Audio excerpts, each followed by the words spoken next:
Hey everyone, welcome back to another tutorial. In this ScreenPal guide for 2026, I'll show you how to create YouTube videos with ScreenPal.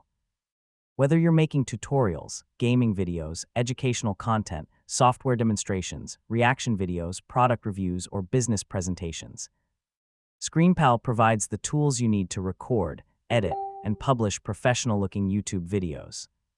So let's get started. First, sign in to your ScreenPal account and decide what type of YouTube video you want to create.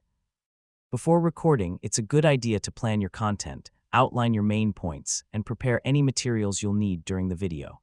Next, set up your recording environment.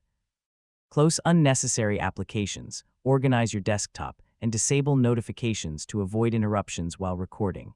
Now open the ScreenPal recorder and choose your recording mode. Depending on your content, you can record your screen, webcam, or both simultaneously. If you're creating tutorials, software demonstrations, or educational videos, select screen recording. If you're making talking head videos, reviews, or personal content, enable your webcam as well. Before recording, configure your audio settings. Select a quality microphone and test your audio levels. Clear audio is one of the most important factors in creating successful YouTube videos. And that's how to create YouTube videos with ScreenPal. By combining screen recording, webcam recording, editing tools, captions, and professional export options, you can produce high-quality videos ready for YouTube and other online platforms. Thanks for watching, and I'll see you in the next tutorial.